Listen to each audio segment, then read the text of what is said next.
Hello, you're listening to Wine Blast with me, Susie Barry, and my husband and fellow master of wine, Peter Richards. And in this episode, we really are testing those credentials as we pitch ourselves against the fiendish, foul and generally noxious multiverse of wine, taints and faults. Fun times, getting down and dirty with the grubby underbelly of wine. Something that gets talked about a lot, but probably isn't that well understood, and it's actually pretty intriguing for all sorts of reasons, including the fact that checking your wine properly can actually be a matter of life and death. More on that later in the show. To be really clear from the outset, faulty wine is a very real thing. It's out there, it's in your glass, so it pays to know your stuff, to make sure you're only drinking wine that's in the right condition. Life's too short for bad wine, let alone faulty wine. And we're prepared to put our bodies and minds on the line for this cause. Here is the proof. Ooh, what the hell is that? Oh, I don't like that. Gosh. That's what we're doing to us, Sietze? Fabulous. We invited you into our house for a nice time, and you're serving us Ladybird poo. God's sake. Yeah, suddenly it... Oh dear. It's not very nice, is it? Oh, well, what are you doing to me? This kind of dead mouse just really jumps out at you, doesn't it? Unpleasant, isn't it? Yeah. Wow. So that's us blind tasting a specially prepared selection of wines that had been spiked with various taint compounds by the Dutch sensory scientist and educator Sietze Wijma, with whom we spent a fascinating and fun afternoon tasting and recording to properly get to grips with what makes a wine faulty. And the good news is that you too can enjoy this kind of tasting and experience. It doesn't have to be with faulty wines. If you're not a masochist like us, you can do something normal. Like a standard red wine or white wine tasting. Because Sietze's company, The Art of Tasting, sells kits that come with online tutorials. I mean, it's cutting edge stuff, this. He also does tastings in person, if you're more analogue. We'll put more details about all of this in the show notes. But first, let's get into the right headspace when it comes to wine faults. What they are, what they aren't, how to spot them and what to do about it. Some of this will, I guarantee, surprise you, maybe even shock you, possibly contradict what you thought you knew, and hopefully, ultimately, help you enjoy your wine even more. Yeah, because that's what it's all about at the end of the day, isn't it? I even read recently about a new electronic tongue that outperforms humans in detecting faults. It might have saved us some pain if we'd had one of those. Might have done. Anyway, our son recently forwarded us an Instagram video, didn't he? He did indeed. By the wonderful etiquette expert and outrageously successful podcaster William Hanson of Help, I Sexted My Boss. Check it out if you haven't already. So here's what William had to say. When being served wine in a restaurant, there is no need to make an entire production out of the whole tasting procedure, swilling it around. None of that nonsense, please. Instead, just take it to your nose. If it doesn't smell of wet cardboard and mushrooms, then it's absolutely fine. There's no need to taste it at all until you're ready to drink it. I love that. I think we can safely say this was a valiant effort by our son to stop us embarrassing him in restaurants, which we are very good at. But no, as for the video, while I agree with the general sentiment William is expressing, no one needs to be pretentious about these things. Unfortunately, he's not on the money on this occasion, and we are going to explain why, aren't we? We are. He's not, right.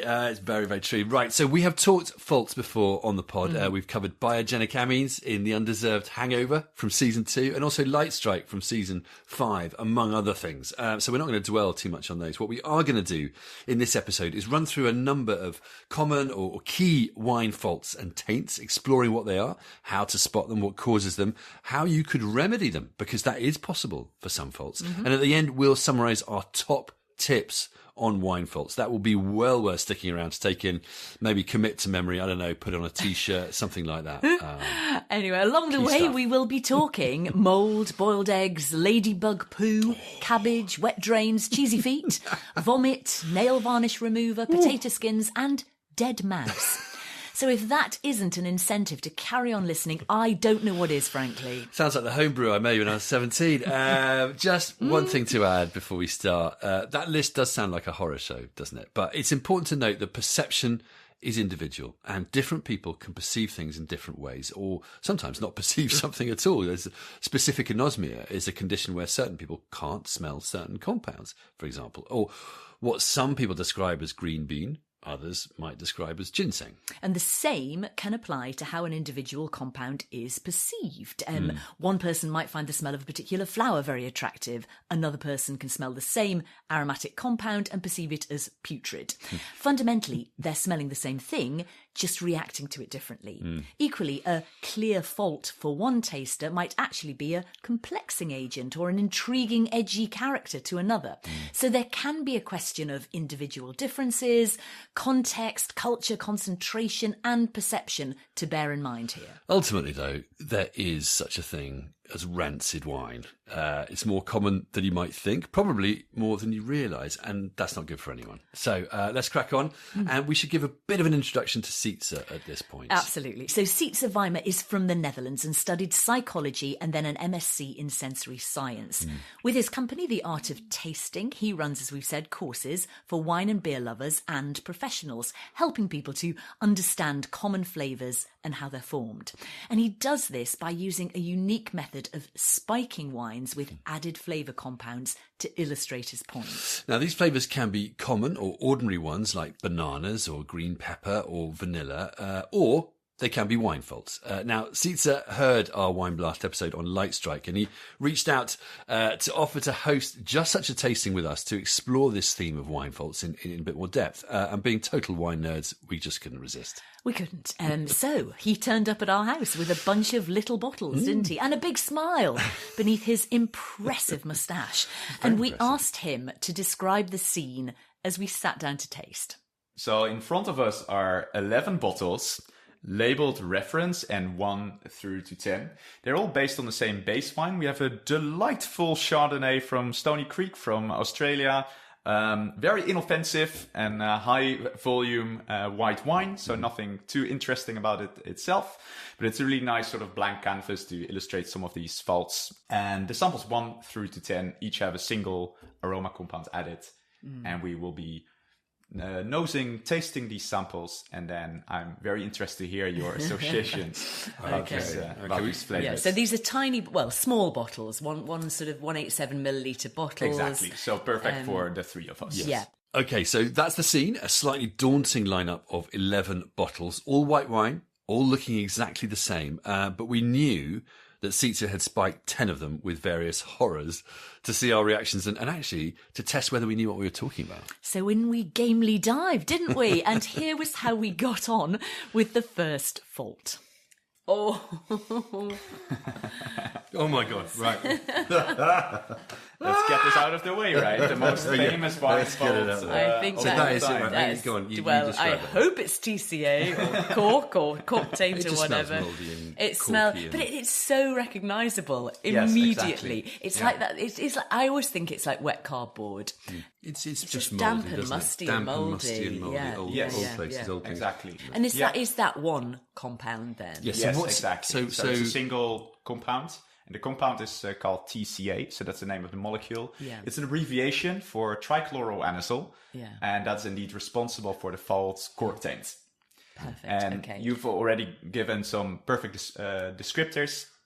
Some people can also relate to a swimming pool descriptor. Not something you hear very often, but this is a chlorine-containing compound. So sometimes in swimming pools you indeed also get this. So chlorine itself does not have really any smell. So it's mostly the reaction products of chlorine that have smells. Yes. And initially, and this also happens when cork taint forms, you're going to get a reaction between chlorine and certain phenolic compounds to form something called TCP or trichlorophenol. And that might ring a bell to you because it's also a commercial product, right? It's an antiseptic. So it's a very effective tool against microbes. So it's toxic in a way to many different types of mold. But some molds have a defensive mechanism against TCP. So they turn it into TCA. And TCA is what you're smelling here. So that's the musty smelling smell. Okay. So that is probably the most well-known or most talked about wine fault that there is, I would imagine. Yes, indeed. Well, that's okay. That's a good start. I feel we're doing really well. We're outperforming here. Should we quit while we're ahead? Should we just say we recognise it? Listener, we did not quit Well, we were ahead. I was talked down from my position. Anyway, that was a punchy start, wasn't it? A slap round the chops to get us going. A musty, mouldy wake-up call. And really just a nice, easy one from our perspective. It's going to ease us into the saddle. Quite an obvious one. And just to clarify, TCA or 2,4,6 trichloroanisole is a very pungent taint. So you only need a tiny amount to ruin a wine. The equivalent, I read somewhere, of 1 dissolved sugar cube in 60 Olympic-sized swimming pools. In wine, this taint often comes from the cork, but it can come from other sources too, including oak barrels or other things the wine might have come into contact with. So it is possible to get TCA tainted wine in a screw cap bottle. It's always hard to get your head around that one, isn't it? But it can happen. Or it might be TBA, which is very similar, isn't it? But anyway, that sort of corky smell you can get in a screw cap bottle. So we call it cork taint, but it doesn't always come from the cork. And actually, I think it's fair to say cork companies have been developing clever ways to get rid of it in corks over the past few decades, including crafty, agglomerate corks. So generally speaking, it's probably less prevalent than it used to be, I think it's fair to say. But some estimates are as high as 5% of wines having cork taint. That's 1 in every 20 bottles. It does seem high, doesn't it? Sietze, I think, reckons it's nearer 1 in 100. But it definitely happens, as we can attest. The one thing it doesn't have anything to do with is bits of cork floating around in your wine. That is just poor opening. You just need to fish them out. But one thing Sietze did also add was that there's an assumption that low-level cork taint, rather than making the wine smell obviously mouldy, just dulls the wine. He said he's never been able to replicate that with his spiking, despite having tried different levels. So he wonders whether that's not just a myth, a cover for bad wines or other faults, such as low-level oxidation, for example. That's really interesting. Okay, let's move on to our next faults, because this was 2 together. I'm going to go ahead and also pour number 3, because these 2 are related. Okay. Yeah, that's very pungent. Wow. Okay. Pungent. Yeah, that's a great start. Bruised apple. It's very... You see, I don't dislike that. Oh, you quite like that, do you? Yeah, you see, yeah. It's like a lovely red bruised apple that, some natural winemaker has made. Getting caught up. I think it's actually improved the wine, frankly, for me. Okay, number 3 is interesting as well. So that seems sort of the first one that you poured seems sort of. So glass number 2. Some oxidation there. How are you describing that? We're saying bruised apple. Bruised apple. It hits the back of your nose straight away, and it's quite expressive. It's quite overt. But actually, when you look at it more, I can see your point about it not being unpleasant. I think there's more and more wines maybe made with an element of this kind of character. Absolutely. There are some wine styles that actually rely on this flavor, and I'll talk about in a little bit what these might be. Bruised apple is the most common descriptor here, so you hit the nail on the head. Some people describe it as paint-like. And even paint-like. Yes, yeah. Okay. And even carved pumpkin is a descriptor I love about this. So like the inside of a pumpkin, if you slice it in the middle, that releases the same smell. Carved pumpkin. Yes, exactly. Love that. Okay. And the compound that I've added here is called acetaldehyde. Yes. Okay. And I was super excited to present this one as well, because I know it's also been discussed in one of your previous episodes that was more about alcohol and hangovers. Yes. So we know that acetaldehyde is also a metabolite in the body. So whenever we consume alcohol, then that is being turned into acetaldehyde, and part of that explains the hangover phenomenon. But it's also an important aroma compound in wine, and it really has 2 origins. You already mentioned oxidation, so indeed, whenever wine is exposed to oxygen, you'll get higher levels of acetaldehyde. But yeast is also able to produce acetaldehyde, and this is an intermediate compound in the production of alcohol. So, in other words, yeast consumes sugar, then turns it into acetaldehyde, and then turns the acetaldehyde into alcohol. So this is one of our in-between steps during fermentation. And that tells us also that whenever we're smelling this, it could be a sign that the fermentation is not yet completed. And that could be for a variety of reasons. It could be accidental. So maybe the fermentation was stuck. Maybe yeast stopped functioning altogether, and then you're left with a lot of acetaldehyde. Sometimes that's intentional. So the winemaker would stop fermentation. Maybe they want a little bit of residual sugar, but then often you're also left with a bit of leftover acetaldehyde. Interesting. But then the wine styles where you will find high levels in are mostly Fino sherry, as well as Manzanilla sherry, because they're produced with a type of yeast called flor, and flor is known to produce very high levels of acetaldehyde, even much beyond this. So acetaldehyde is produced as a stage on the way to alcohol, ethanol formation. So that's really important in winemaking. We need acetaldehyde to be produced, but then it can also be produced through other mechanisms which aren't necessarily always so positive. Yes. So when a bottle of wine is open for too long, for example, you'll get high levels of acetaldehyde. But also when grapes are damaged, for example, in a vineyard, there already some oxidation will start, resulting in high levels of acetaldehyde. Also, if you are not careful with filling tanks, for example, you're working with half-filled fermentation tanks, you also get high levels of acetaldehyde. So it's definitely a flavor that you will need to be careful of as a winemaker.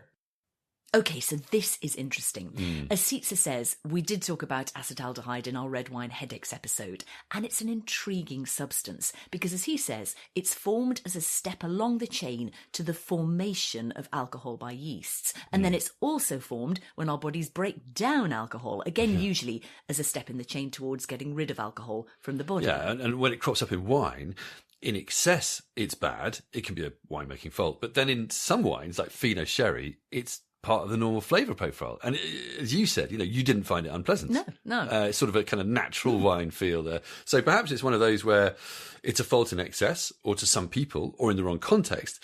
But in other concentrations or wines, it's fine. And Sietze also served us, didn't he, another oxidation compound, sotalon, which smells of brown sugar or maple syrup or fenugreek seeds, which can be present in wines like Sauterne or Oloroso, but which, when it crops up in young white Burgundy, is a sign of premox or premature oxidation, which is not at all appropriate or good. Absolutely. And then we mixed the acetaldehyde and sotalon wines, and it smelled just like a wine that had been kept open for too long. So just to recap, a bit of oxidation character can be okay in some wines, but in excess or in the wrong wine, it's just bad. Often the wine will look brown and tired, which can be a visual cue as well. Right, we've got some real wine fault horrors coming up, which will make for compelling listening and learning. We'll also be giving you our top tips. So let's take a breath to gather our strength before the big push.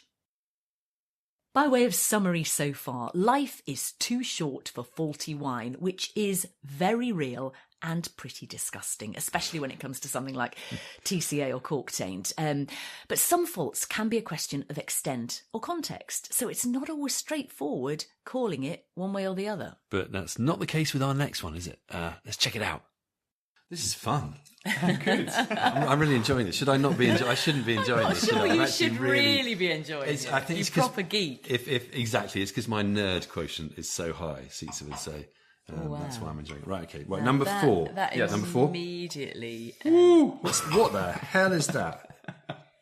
That smells more like like cheese, that sort of boiled cabbagey. I get a really sort of... It's like goat's cheese. Yes, there's a sort of vegetal, rotten, slightly rotten veg. I love how you're immediately listening to descriptors that like on first sight you wouldn't think that they're related, right? You're saying cheese, and then you're saying cabbage. Yes. But indeed, like that just sums like up in rotten cabbage, say that, as well as certain types of cheese, you find that same compound. That's really interesting. Really? Interesting. So what you're saying is you're being very diplomatic and saying we're both right in different ways. You can definitely come again. This is very good. We like you. So how are we doing with this one? Are we saying the right things or the wrong things or?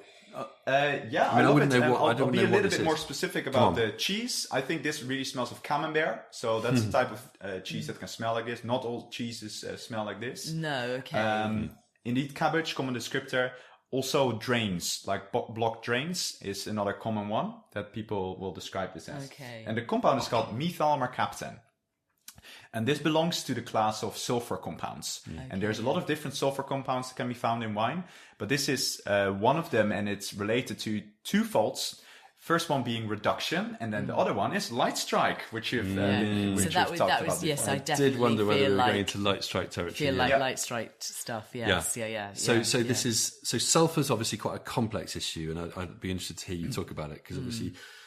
Sulfur is used in the winemaking process in the form of sulfur dioxide, but it crops up in lots of different ways. Sometimes it can be positive. and then sometimes it can be negative. But this definitely to me feels like a negative. Negative. I seems want negative. this in my wine. Yeah. And some of the negative ones are methyl mercaptan, which you're smelling here, but also hydrogen sulfide, which smells of boiled eggs or rotten eggs. Yes. So that's another one that belongs in that reductive territory. Yeah. So that so you're going to have to explain reduction, reductive. Absolutely, yes. And a reduction is a wine fault which is due to stressed yeast. And when I say stressed yeast, it means that during fermentation, yeast is not entirely happy with the fermentation conditions, mostly because it's lacking certain nutrients. And I like to draw the analogy here with the human diet, because when we are consuming, suppose I would put you on a diet which is only sugar and you consume that for a week, right? After the week, you wouldn't feel very well, but you would still be alive. And yeast behaves the same. So although it's famous for turning sugar into alcohol, it needs a lot of different nutrients along the way. Otherwise, it doesn't ferment in a healthy manner. So similarly to humans, it needs minerals, it needs vitamins, it needs amino acids, and all of those are usually supplied by the grape itself. So grape juice is a nice nutritious source for yeast. But if it's lacking certain nutrients, and I'm specifically talking about nitrogen, then it starts to produce a lot of these sulfur compounds. And nitrogen is typically pulled up from the soil. So when the grapevine is growing, it will just absorb nitrogen through its roots. It ends up in the grape, and that's a sufficient source. But when we're looking at very poor soils, so soils low in nutrients, then this can become a problem because yeast is insufficient in terms of its nutrients. Okay. For a winemaker, it's quite common to make some additives, so to adjust the level of nitrogen during fermentation to make sure that yeast is happy and doesn't start to produce those sulfur compounds. Okay. So that is reduction. And we also know that it's related to the amounts of oxygen that yeast has access to. So if it's lacking oxygen, then this problem becomes much worse.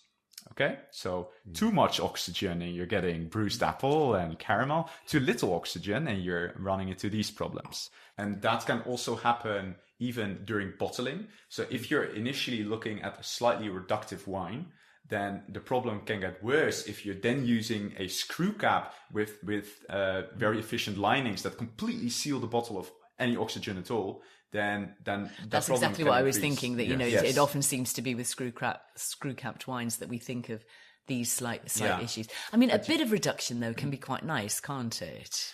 True, and then also you're looking at slightly different compounds than this one. And indeed, the right compounds at the right concentration can also give impressions even of mineral qualities. So indeed, that can lead to some positive attributes in wine. Would that be the right amount of methyl mercaptan, or would it be other sulfur-containing compounds? Other compounds, and this is something where research is lacking a little bit. We have identified one compound called benzyl mercaptan, and that explains some cases of minerality. But there's probably also other compounds involved that contribute to that phenomenon. Yeah, but there's, I think, science over the next couple of years will shed a bit more light on that. That'll be interesting. Really, but in terms of this block drains, camembert, cabbage type aromas, this could be because the winemaking was slightly off, or because the closure, if it comes in a screw cap, you could open the wine and it could smell a bit like this. Let's forget light strike for a second. If you open the wine and it smells a bit like this, is there anything you can do about it, or is this terminal? That's a good point. And this is one of the few faults where you can do something about it. You can decant it, or just use other ways to expose the wine to oxygen. And then this is a pretty volatile compound, and sulfur compounds in general. And some of that will indeed waft off when it's just exposed to air. So indeed, this can be to some extent corrected. This is one of the slightly more stable sulfur compounds. It works best with the hydrogen sulfide smell, so the boiled egg smell. If a wine smells of that and you decant it, or you just swirl a lot, for example, swirl vigorously, then indeed you can get rid of some of that boiled egg smell. So if you've got a screw cap wine, you open it, it smells like boiled eggs or a bit like drains. If you just aerate it a bit, throw it around a bit, actually it might that might make it better. Totally. It's good to know, yeah. And just finally to touch on this, can also, as we said, you come from light strike. So, and that's where the bottle has just been left exposed to light too long, and this chemical reactions happen, and this horrible smelling compounds developed. And there's a few effects. So it's indeed sulfur compounds forming, like these ones. It's also stripping some wine from its aroma compounds as a result of light exposure. So there's some things that happen, but methyl mercaptan is one of the compounds that you will find. Okay, so first off, this reduction thing may be something you can do something about. If your wine smells like stinky, sulphury, farty eggs, maybe it's come from a screw cap bottle or can, you can aerate it, decant it, swirl it, whatever. And that might help if indeed it is hydrogen sulfide. Or we did actually ask about using a copper coin, a 2p piece or whatever. And Sietze says the logic of using copper does work. It binds to the thiols or mercaptans, but equally it's not super effective, and it can make the wine taste metallic or dirty. So maybe on balance, not the best thing to do. It's still fun dropping a copper coin into your wine, see if it helps out, isn't it? But yeah, it's a shame. Anyway, fair enough. But I do like the idea that this is a fault you can potentially remedy. You assume most of these faults are terminal, don't you? Yeah. And good to touch on light strike as well. If you want to learn more about that, do check out our episode on that. What is a scandalous situation and getting worse? It was also interesting to explore this kind of whole area of reduction, which is complex and much misunderstood. Yeah, I mean, because sometimes it's referred to as a positive, which we also discussed in our Mystery of Minerality episode in season 4. It can be seen as a positive in terms of tasters perceiving it as minerality or that struck match flinty character. Or a reductive winemaking approach can be aimed at retaining fresh fruit in wine. But generally speaking, negative sulfide characters from inappropriate reduction are not pleasant at all. And so you can testify from painful personal experience. Right, onto a particularly topical fault. Oh, I don't like that. Gosh. No, I really don't. No, that's not a fault I can get my head around. Yeah, but what does that smell like? It always smells like burnt celery to me, but then I do wonder, because I hate celery, if everything I don't like smells vaguely of celery some way. Let's zoom into the burnt aspect. Yeah, okay. Yeah. This is very smoky, isn't it? I always yeah. That sort of rubber, but I think rubbery and smoky. Yeah, they seem to go together slightly. But yes, burnt tyres. That is smoky, yes, yeah. So what are we tasting here? What is this? So this is smoke-tainted wine. This is smoke-tainted. Indeed. And it's particularly horrid, isn't it? Indeed. And anyway, so it's present in red wines. What we're looking at here is in the event of wildfires, if you're unlucky, then the smoke from those wildfires can travel into the vineyard. And when they're ripening grapes there, then the smoke aroma will attach to certain components of the grapevine. And then when you make wine out of those grapes, then that smoke flavor will end up in the wine eventually. And it's a problem with red wines because the smoke aroma attaches to the skins as well as some other components such as the stems. But if you're using a pulp only, as in white wine making, and if you're very careful, then you're not getting that smoke flavor in your wine. So it's less of a risk. Smoke taint is less of a risk in white wine than it is in red wine. Exactly, yeah. You still need to be careful. So you need to employ winemaking techniques such as those used in champagne, where you're using whole bunches and like very gentle pressing, not to get too much extraction from the skins. Otherwise, you still can potentially get a smoke-tainted wine. But in general, it's a problem with reds and not so much with whites. Okay. And this is... although we understand many of the mechanisms, wildfires are increasingly common in the face of climate change. So especially regions like Australia, California, they really suffer from this problem, and you might see this particular fault more often in the years to come. So this is one to look out for. Yes. Not nice smoke. That. Smoke. Yeah, exactly. Because you might think there's because sometimes we do describe wines as smoky. Exactly, don't that can be positive in a nice way. Right, and then it develops differently because it's also indeed extracted from oak barrels, and that's the same compound. I haven't mentioned the name of the compound. This is guaiacol. Guaiacol. Yes, it belongs to the family of phenols, so phenolic compounds. And indeed, when you're barrel aging wine, you're also getting lower levels of this compound. So maybe not as extreme as you're smelling here. And then it will also be surrounded by the more positive, like vanilla, clove flavors. And then the overall impression is much better than what you're smelling here. But it is the same compound. Yes, it's the same compound. Yeah. Okay. Interesting. So if it's in excess, we've got a problem. And as far as I understand with this taint, what makes it very dangerous is that you might not be able to smell it or detect it early on, let's say in the winemaking phase, but then it might develop in bottle further down the line. Is that right? Yes, that's a very good point. So let's start off with the ripening grapes. If there's been a smoke incident, then the grapes themselves don't taste of smoke. So that's not a way to find out if they've been affected or not. What happens is the smoke aroma compound guaiacol attaches to certain sugar groups that you find just beneath the grape skin. And in that bound form, so when it's attached to that sugar molecule, it doesn't have any flavor at all. So you need it to be released or freed up. And some of that happens during fermentation. So if the problem is very serious, you can already notice that straight away during fermentation because yeast is able to release that smoke flavor. But some of it releases during aging, so like during cask aging, but even bottle aging. And there's also some evidence that it can release in the mouth. Because there's in your saliva, there are certain enzymes that are also able to break up that link between the smoke aroma and the sugar compound from grapes. So that is dangerous, isn't it? True, yeah. And what most winemakers do is they will pick a couple of bunches from the harvest, so a select few, and then they ferment it and force age it. So they're going to apply a lot of heat and sort of force out that smoke. Yes. And then to see if it's there. Exactly, yeah. And then if it's free of smoke aroma, then they think, okay, it's fine. We can proceed with the rest of the batch, and we can make wine out of it. So you have to do analysis. Well, if you think this has affected your wine, you need to analyse it properly as a winemaker to make sure that it's not going to develop this character in the bottle further down the line. True, yeah. And if you're doing it by smell, then you do need to have the forced aging.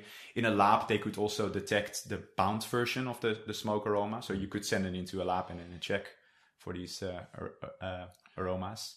But it's a tricky one to work with for sure. I was talking to an Australian wine educator the other day, and he was talking about the 2020 vintage, which had a lot of smoke taint issues.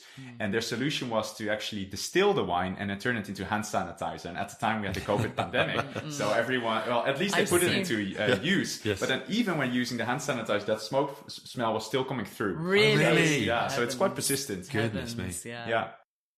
So smoke taint, another one where a bit of guaiacol, for example, from oak barrels is fine, but too much, for example, from wildfires is painful. Yeah. And it can hide itself in the wine too. Yeah, it's a stealthy bugger, isn't it? As Sietze said, it can literally appear in your mouth, when your saliva acts on it and not before. So, that's a reason to taste wine as well as smell it, to check that it's okay. That's for starters. Or, it can hide in the wine, can't it? And only appear over time in the bottle. So, either way, it's a big headache for winemakers. Particularly tricky now. Wildfires are becoming more widespread and common as a result of climate change, and not just in Australia and California either.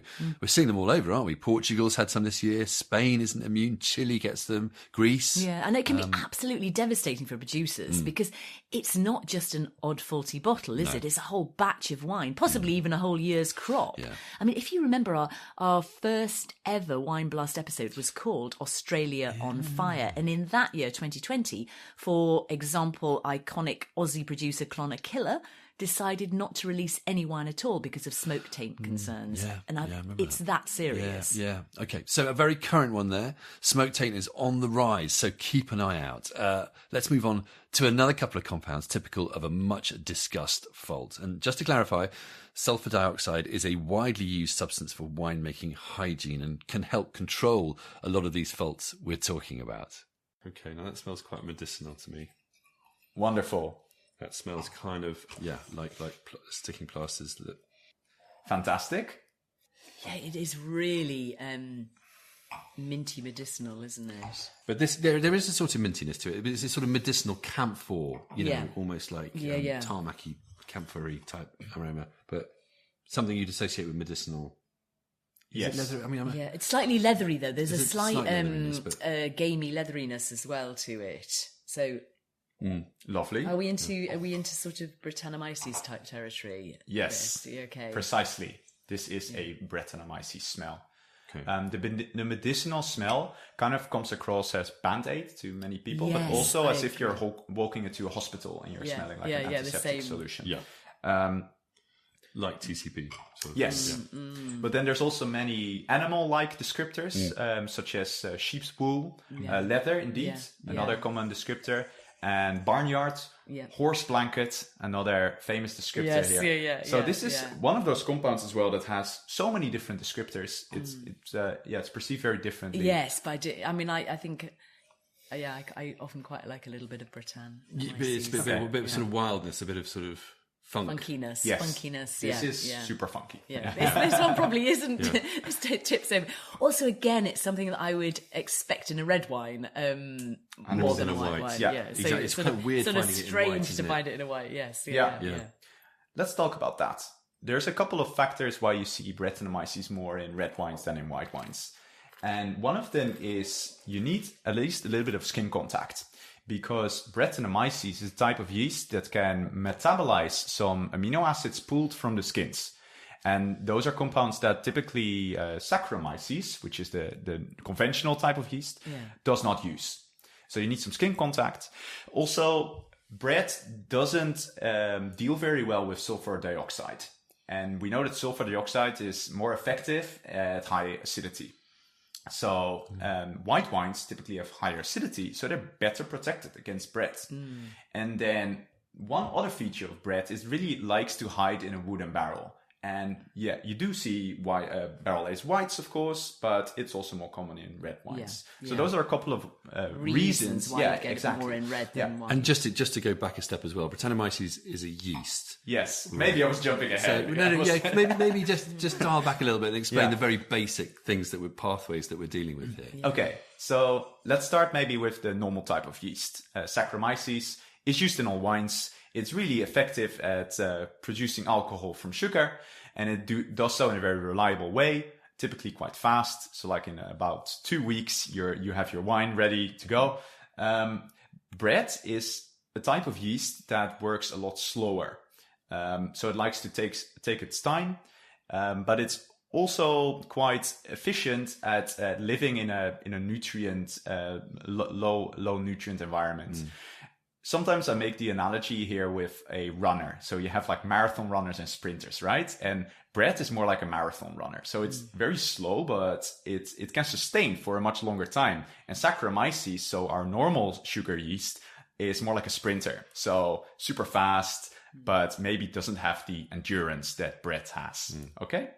So maybe that's more of the that's brilliant. basic level. And so what does, I assume the yeast itself doesn't have a smell. So what are the compounds that it produces to give, what are we smelling here in this case? We're smelling something called 4-ethylphenol, which is often abbreviated to 4-EP. And that is something that, it's quite unique to bread. So we know that there's bacteria and yeast involved in wine production, but none of them really produce that compound 4-EP. So that's a really unique smell you really only get from that type of yeast. And it doesn't need to be a fully Brettanomyces fermented wine to get this aroma. So only a little bit of fermentation alongside a normal Saccharomyces fermentation can already give you that smell. That's really interesting. In the way that you were saying as well, there's something... Sometimes we've tasted wines that have a bit of bready character, and sometimes it's more a red wine that manifests itself more as a kind of rustic, gamey, like meat that's been hung a bit. So it's a bit high and it's a bit weird, but actually it kind of works, and it works in the context of that hearty. It gives it some almost extra wine. character. So is this one of those faults that maybe a tiny bit, if it's hiding in there and you don't necessarily know, this can be something that's good and a complexing agent, but if it's too much, it's really bad? Yes, and also because bread is able to produce more than one aroma. And that's why I poured this next glass as well. I don't know if you've had the So this is number 7. Yeah. Now this to me does not, I'm not getting on with this glass at all. This smells, I'm not really, I mean... This smells disgusting to me. Yeah. This smells vomitous. This smells sort of... I don't, you see, so maybe this is where we differ, because to me... Is that all right? It's just not, there's nothing much... It doesn't bother me. Really? Yeah. So I must be much less sensitive to whatever this is. No, you just got something wrong with it. But we've always known that, haven't we? No. Yeah. Really? Okay, so that's really interesting. What are you smelling then? Well, like I say, like vomity type. Vomit, most common descriptor. Other one is sweaty feet. because there's certain bacteria in your feet to produce this. You've been inured because of my sweaty feet. I'm so used to sweaty feet. All these years, you've got used to it, and you can't smell it anymore. You blank it out. So it is that because it's slightly cheesy. Something decaying slightly as well. And okay. So Brettanomyces can produce that type of aroma as well as the both of these types of aromas. It will always produce these two, as well as a third one called 4-ethyl guaiacol, 4-EG, which produces a bit more of that leathery, gamey type aromas that you were talking about. Maybe that's the one we like a bit more. That is definitely receiving usually more favourable responses. Okay, maybe that's what we're thinking. So less medicinal, more gamey, more meaty. Yes. Interesting. But then also, within a single compound, you're getting different descriptors, because one person says it smells medicinal, and then somebody else might say that smells like animal-like to me. Yes, And then also, when I ask like for preference indications from a group of tasters, you usually will see a couple of people saying, that smells disgusting to me, and then others say, actually, I quite like that. So there's definitely some individual preferences as well. So, yes, within a single compound, but then also because there's more than one compound, it makes it so that there's not such a thing as like a single bread smell, but it can also show itself in different ways. So this sort of slightly rogue yeast, Brettanomyces, can produce lots of different, manifest itself in lots of different ways, some of which might be okay to some people, but some of which can be quite offensive. Yes, and there's some reasons for that, and a lot of research has been done about this by the Australian Wine Research Institute. I love them. They have looked at some like DNA profiling of bread, and then they realized there's actually many different bread strains. Much like there's different grape varieties, there's also different types of bread. And they make all of these compounds in different proportions. So a bread in France, for example, might smell slightly different from the bread in Australia. Wow. And we also know that if you pick one of those strains, just focus on a single bread strain, and you ferment it with different types of wine, you also get different results. So like a bread-infected Cabernet Sauvignon smells slightly different from a bread-infected Pinot Noir. Right. So there's a lot of things to bread. Okay, so this is all fascinating. And I'm not just talking about your cheesy feet. The compound in that second glass, number 7, was isovaleric acid, by the way. No, it's more the fact that this rogue Brettanomyces yeast can produce a range of characters, some pretty nasty, but others quite edgy and interesting. And how those characters are perceived will depend partly on how the wine is made, what the wine is made of, and where it comes from, but also partly on who's tasting it. Absolutely, it's intriguing, isn't it? And I've read about some producers who purposefully try to harness it in their wines, and of course it's a key feature in certain beers like Belgian Lambic beers as well. But the problem is it's inherently uncontrollable. So, one bottle could end up being really interesting and gamey, and another could be, hideously medicinal with sort of horrendously astringent tannins, because that's what it can do to red wines, can't it? It really dries them out. So it's an intriguing one, isn't it? And another one that may be more and more prevalent given the popularity of high pH, long barrel-aged reds and wines with residual sugar, or low sulphur or low intervention natural wines. One to watch out for. Right, let's put cheesy feet and barnyards behind us. Thank God. And let's get back to the tasting. Actually, like you said, it's really good to keep going back to the neutral wine, the one with nothing in it. So I've smelt my neutral. Is that quite well, for me, that's I don't want to prejudice you, but it's very pungent. It's very, yes. Yeah, very. Yeah. But it's a smell, right? I think so, and it's a smell I don't find too unpleasant. I mean, for me, that's very green. It's very good, but it's also like a really good quality cheddar rind. That sort of dry, yeasty green. Do you know when you smell Montgomery cheddar and you get the really dry rind of it? I get that. Okay. I know that I always smell that with this kind of smell. It's the way I would describe it. It's very. Yeah, but it's also green. It's green, but dusty green, dusty, sort of see, dusty, that's the thing. stalky green. It's not like green pepper. It's like a pepper that's been dried and kind of smoked and reduced to a powder. It's and there's a sort of so. It's the kind of smell I always smell on South African Sauvignon Blanc, for example. That's often. But do you know? I think I know what this is. But tell us what this is, because go so on. This is What's quite a niche fault. Okay, can I ask you? Yes. Is this Ladybird? Yes. Is this Ladybug? Yeah. It's Ladybird. Well done. Yeah. It's okay. But tell us what the hell is Ladybird So taint? in order to understand that, you need to go back into 1999, where this was first a problem in North America. They noticed an unusual high population of ladybirds, beetles in the vineyard, and then suddenly all of the wines started to smell like this. So I like your descriptor. Maybe it's part of cheddar, and indeed I didn't know that. But common descriptors are earthy, so like dark soil, potato skin, another beautiful descriptor here. These potato skins are a really good one, actually. Yeah. So basically, whenever those ladybird beetles are in the vineyard and they end up in the crush during harvest, then they give off this particular untypical smell to wine. And they proved it because they captured a little bit of beetles and they soaked it into wine, and then indeed it started to give off the same smell. So then they also did some research about what could be the potential compounds and how can we prevent it. And since then, that's been reported, I think, in another 2 vintages, but it's a pretty uncommon fault, but it's very useful to be aware of. And indeed, many winemakers, during sorting of grapes, they will pick out the ladybird beetles because they know that it can give off a flavor. They've also calculated how much of those beetles you need, and it's about 1.5 per kilogram of grapes. So you need quite a lot, but actually you can definitely get to those levels at so harvest. if you have more than 1.5 ladybirds per kilo of grapes, you're going to have a problem. Yes, exactly.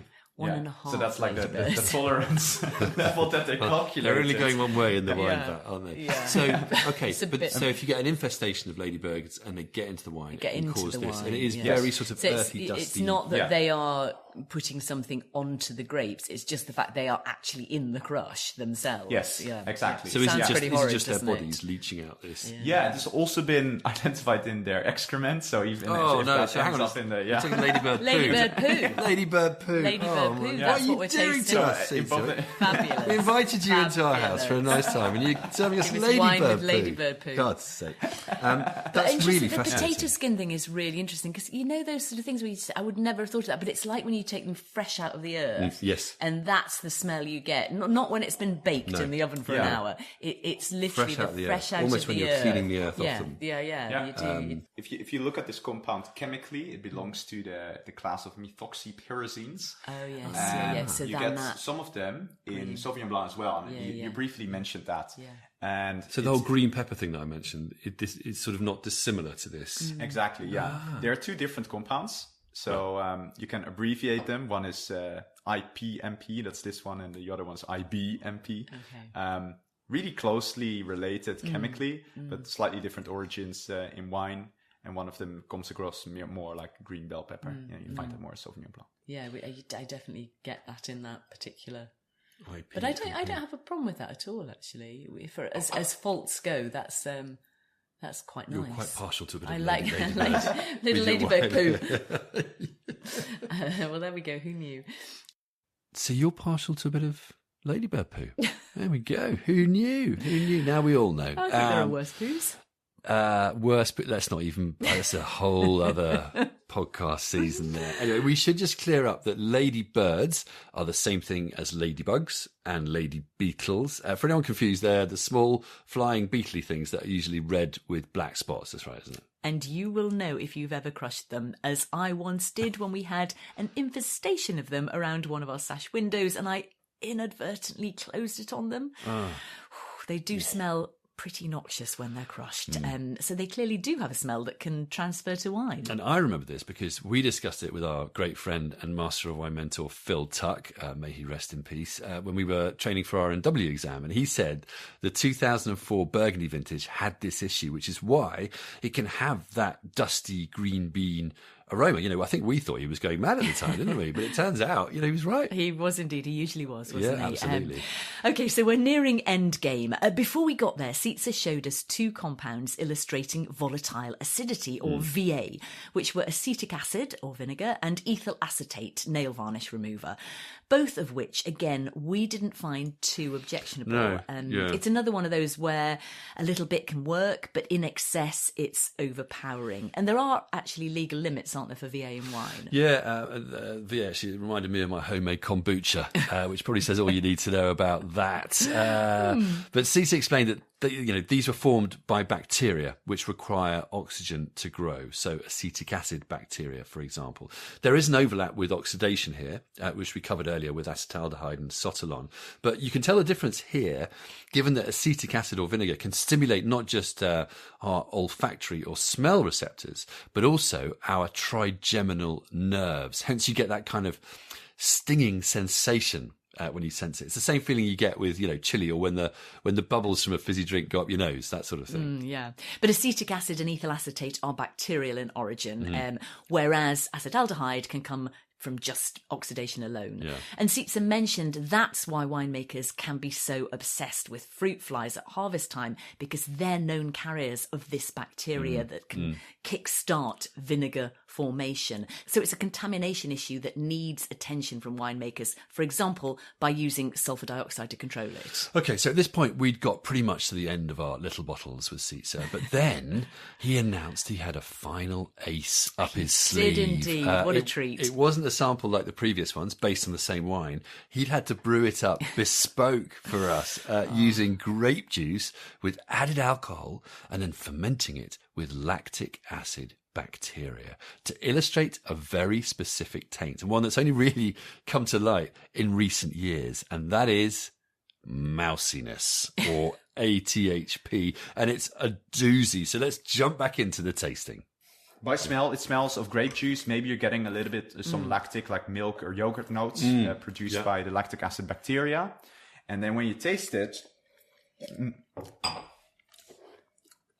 it takes about 5 seconds to develop. Yeah. So initially it seems fine. You're absolutely right. Yeah. And then suddenly you get that. Suddenly, indeed. That sort of musty, mousy. Yeah. Yeah, suddenly it... Oh dear. It's not very nice, is it? Oh, well, what are you doing to me? What a note to finish on. Oh, my word. It's the way it develops as well, isn't it? It kind of sneaks up on you and just this kind of dead mouse just really jumps out at you, doesn't it? Unpleasant, isn't it? Yeah. Wow. That is really unpleasant. Yeah. That's properly I'll revolting. take that as a compliment. Not many people do, Well but I'm so done. glad you do. Amazing. That's fascinating. Oh, my goodness. Gosh, what an insight. You really taste it, though, don't you? Yeah. That dull... I thought ladybug poo was bad enough, but No, that's now we've graduated ladybug to poo is mouse actually poo. much preferable. Far preferable Oh my goodness! to that, And that's isn't you it? properly taste it. It's just sort of, and it's right there in your mouth, isn't it? So Yeah. So this is often mousiness has often been related to natural wines. Is that Yes. unfair, or is that a sort of fair summary of where it's like? Yeah, it's not an excuse for natural winemakers for this flavor to develop, but indeed, because of especially low sulfur dioxide and then natural fermentation as well as malolactic potentially, it can lead indeed to mousiness in natural wines. And sorry, could you just explain to us why it only comes out when you taste it? Yes. So this is a compound that responds to pH, or in other words, acidity. And wine is acidic by nature. And in that state, this compound doesn't have any flavor. But when the environment turns into alkaline or basic, so the opposite of acidity, then this flavor becomes flavor active. So then you start to notice it. So on your And that would be in your mouth. In your mouth, it's Precisely. Sort of, it becomes okay. You neutralize it, as it were, and it becomes less acidic. Then it comes out. Yes, and that is because after swallowing or spitting, your mouth tries to correct the acidity levels, and basically it wants more of like a neutral level of acidity, and your saliva is alkaline, so it's the opposite of acidic. So what your mouth does is like produce a lot of saliva in order to restore that natural balance in your mouth, and then suddenly the mousiness becomes noticeable. Yeah, but if you just have the wine in your mouth, it also doesn't work because the acidity is just too powerful. So you need to spit or swallow and then count 6 seconds or so. That's why we had to wait. Yeah. Exactly. And then you start to notice it. Yeah. Okay. Yeah. But if you're in a natural wine bar, you might want to check the wine by tasting it as much as, and just paying attention to the aftertaste. Yeah. Perfect. Yeah, that's a good recommendation indeed. That's a nice nice addition. Rude to natural wine. Sietze, thank you very much indeed. You're welcome. Okay, so when we got into wine and got married, I never imagined we'd get to a point where we were comparing the relative merits of Ladybird poo and dead mouse. We are living the dream. Oh my goodness, how exciting. It doesn't get more rock and roll than that, does it? But it is another fault that is arguably on the rise, given the increasing popularity of natural or low-intervention wines where sulfur dioxide is sometimes avoided or used at very low levels. And it's a particularly nasty fault because it kind of sneaks up on you, and then just when you've swallowed the wine and you're kicking back to enjoy it, it leaps out at you, dead mouse. Yeah. And then, this is where we circle back to the delightful William Hanson and say, this is why you need to taste your wine as well as swirl it and sniff it properly to check it's in condition. This is not something, believe me, you want all your fellow diners or wine lovers to have to experience. The same as with smoke taint, actually. Another one, you need to check for on the palate by tasting it. Well said. Okay, so we said at the top we'd issue some top tips. We have 6 wine taint tips for you. Yes. Number 1 is always check your wine properly before you drink it. Look, smell, and taste. Be aware there are lots of potential faults or taints, some of which are becoming more prevalent these days, like light strike, smoke taint, and Brett. There are even some other faults we haven't covered here, like re-fermentation in bottle, where the wine is inappropriately fizzy, hazy, and just tastes weird. There was also a case recently in Europe of champagnes being spiked with MDMA that led to 11 people being hospitalised and 1 person actually dying. But the wine would have looked and smelt and tasted totally wrong, so should never have been drunk. Thankfully, such cases are extremely rare, but pay attention. If the wine looks, smells and tastes okay to you, it's good to go. Not everything is a fault is our second top tip. Bits of cork floating in your wine are okay. Just fish them out and criticise the person who opened it for you. Sediment in reds or crystalline tartrate crystals in whites are generally harmless. Either way, you might want to decant the wine off them. And some things at low levels are acceptable, like VA, Brett, and some oxidative characters. Okay, so number 3 top tip. If you do find your wine is faulty, politely but firmly return it to the waiter or sommelier or shop in question. All you have to do is say, I'm not sure about this wine. It seems faulty. Can you please exchange or replace it? Good restaurants and shops should definitely replace or refund with absolutely no quibbles. If you're returning it to a shop, take the bottle, which obviously needs to be nearly full, with you to show them. And we'd say keep it well sealed in the fridge until you can go back to the shop. Top tip number 4, some faults you can remedy. For example, hydrogen sulfide or rotten eggs can blow off with aeration. So, decant it into a jug or back into the bottle or just swirl it in the glass. See if that helps. Top tip number 5, some faults are our fault. Leave a bottle of wine open too long and it will oxidise. Leave a bottle of wine out under bright kitchen lights or in the sunlight, especially those in clear, colourless flint bottles, and it will become light struck. So keep your bottles in a dark place if you can, and ideally not too warm. And if you want to keep a bottle after opening, reseal it as well as possible and keep it in the fridge, and that will slow down bad things like oxidation. Top tip number 6, final top tip. Don't join the wine fault police. Ignorance is sometimes bliss when it comes to tainted wine. There's a temptation when you know all of this to see a fault in every wine, or just to, you might want to just parade your nerdy knowledge. As ever with wine, focus on the positives. It's only when the negatives are overwhelming your pleasurable experience that you should take action. As William Hanson might say, no need to make an entire production out of it. And there is, of course, an argument that wine without any so-called faults would be a less interesting proposition. I'm not sure we entirely buy that, and Sietze certainly doesn't, because many of the things we experienced have no place whatsoever in our glass. But again, we don't want to be overly puritanical about this, and we have to remember one person's fault can be another person's intriguing rough edge. And that, I think, is a great note to end on. By way of closing summary, wine taints are very real. Faults include cork taint, oxidation, sulfides, light strike, smoke taint, Brettanomyces, VA, even ladybug taint and mousiness. Some of these are less common than they were, but others are becoming more prevalent. So be sure to smell and taste your wine to check for faults. If it's off, send it back and get another bottle. No need to make an entire production out of it, but life is too short for faulty wine. Thanks to Sietze Wijma. Do check out his website, theartoftasting.nl, and maybe order one of his tasting kits or book in for a course with him. It's really fun. I don't even think we embarrassed ourselves too much, did we? Do also check out our show notes for more details on susieandpeter.com. And please remember to rate, review and recommend Wine Blast. Finally, thanks for listening. Until next time, cheers.